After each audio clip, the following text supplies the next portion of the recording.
ओम शांति। आज 28 मई 2023। आज की अव्यक्त मुरली से हमें गुण सीखने मिलता है डबल लाइट रहने का।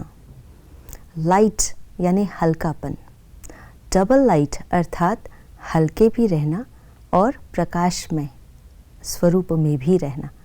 तो जो लाइट होते हैं वो फरिश्ते होते हैं। बाबा बच्चों को ब्राह्मण से फरिश्ता बनाते हैं, फरिश्ता से देवता बनाते हैं। तो जो फरिश्ते होते हैं वो बिल्कुल हल्के होते हैं और लाइट स्वरूप। बाबा बच्चों को हल्केपन का अभ्यास करने के लिए कहते हैं। लाइट रहना, कोई भी चीज़ जो लाइट होती है वो सबको पसंद आती है। हेवी चीज़ यानी भारी चीज़, बोझ वाली चीज़ पसंद नहीं आती है। तो सबकी दिल पसंद होती है हल्की चीज़। तो हमें भी अपने विचार में, वाणी में, संबंध, संपर्क में हल्कापन, स्वभाव संस्कार भी हल्कापन, लाइटनेस यानी कि इजी होना चाहिए, सरल होना चाहिए। अगर इसमें भारीपन है तो भारीपन, बोझ वाला किसी को भी पसंद नहीं आता। जब व्यवहार में आते हैं, संबंध संपर्क में आते हैं दूसरों के साथ, तो स्वयं भी हल्के रहना है और दूसरों को भी हल्केपन का एहसास हो। कभी कभी हम किसी से मिलते हैं तो हमें बहुत हल्का अच्छा लगता है, और कभी कभी किसी से मिलते हैं तो बहुत बोझ, भारीपन महसूस होता है। किसी स्थान में भी अगर हम जाते हैं, कभी कोई स्थान होता है वहाँ बहुत हल्कापन महसूस होता है और कभी वहाँ भारीपन महसूस होता है। तो उसका रीज़न होता है कि वहाँ की एनर्जी, यानी जिस व्यक्ति से हम मिल रहे हैं उसकी अपनी एनर्जी भी होती है।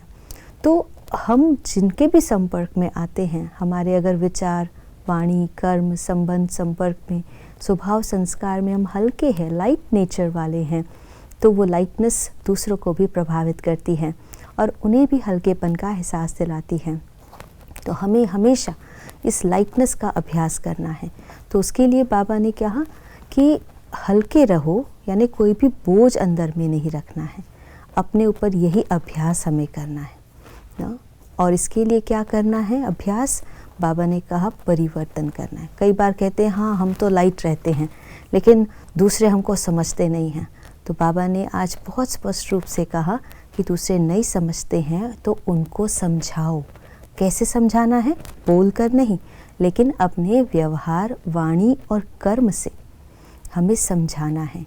अपने परिवर्तन को हम दिखाते हैं अपने कर्मों के आधार से। और ये परिवर्तन करने के लिए जो विशेष शक्ति चाहिए वो है सहन शक्ति, क्योंकि संबंध संपर्क में आते हैं तो सहन करने की शक्ति जो है वही हमें हल्केपन के एहसास दिलाती है। इसलिए सहन करना भी आना चाहिए। और सहन करने के लिए एक और अभ्यास बाबा ने बताया, वो है न्यारा और प्यारा बनो ना। न्यारा भी रहना है, डिटैच भी रहना है और सबका प्यारा भी बनना है। ऐसे अभ्यास अटेंशन से करेंगे तो हम हल्के रहेंगे, वातावरण भी हल्का रहेगा और दूसरे भी हमारे संपर्क में आके उस लाइटनेस को अनुभव करेंगे। तो आज सारा दिन लाइटनेस का अनुभव करें और कराएं। आज के दिवस की यही शुभकामना। ओम शांति।